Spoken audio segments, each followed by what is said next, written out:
This now is someone who survived Hamas captivity herself. Aviva Siegel, her husband Keith, who is an American-Israeli citizen, was held for 484 days by Hamas. He was just released last month. Aviva, first I want to say good morning. Thank you for coming on. It takes a lot of bravery to share your story. I want to ask how you and Keith are doing. Thank you for having me.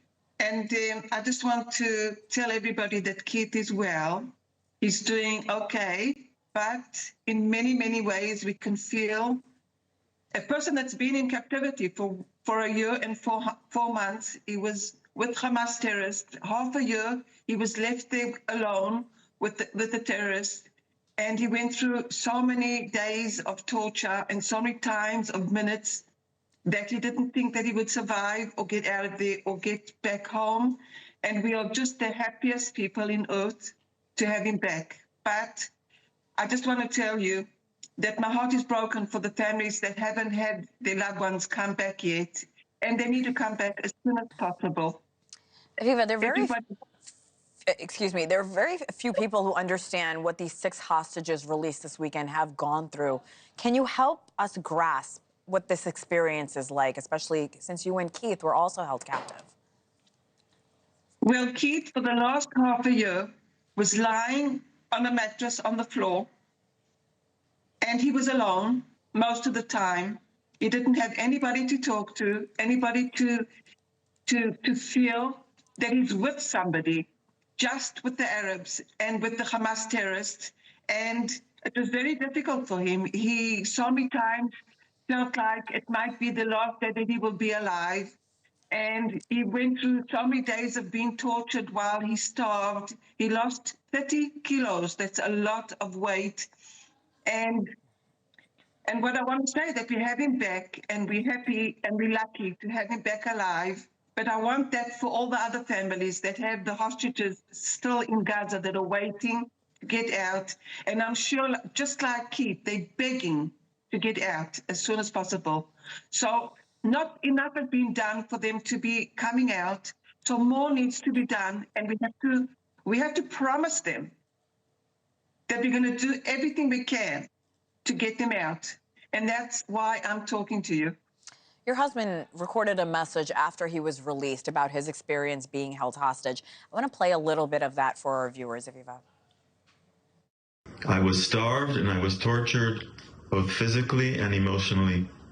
When the war intensified, the terrorists who held me treated me even worse than usual.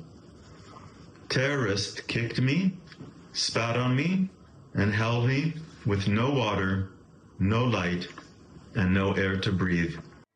This is so hard to listen to, Aviva, and I can't imagine as a loved one to see that. What's your biggest concern for the hostages who are still in Hamas captivity, again, now going on 506 days?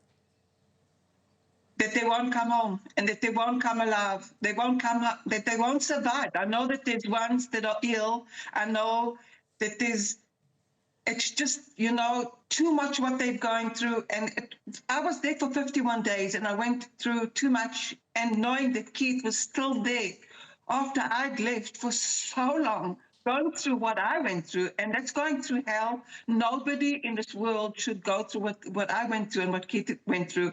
And we need just to get them out. It's just, the cruelest thing to leave somebody that's human being, that feels, that's got a heart, underneath the ground or even up the ground, alone, starved.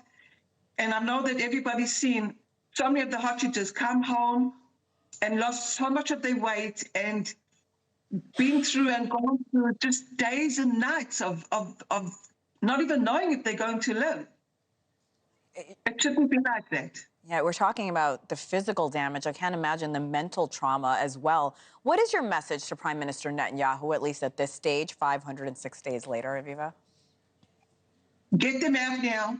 Don't even think of doing any problems, because we need them back now.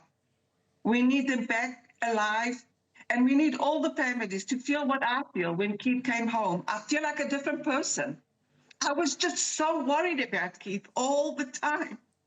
Nobody deserves to go through what I went through, coming back from Gaza and worrying about Keith and standing and talking all over the world and just like, begging everybody, just help me get my husband back home. So now, hearing Keith and hearing what he went through for the year and 4 months, and knowing that there's people there in his condition that he was, it breaks my heart.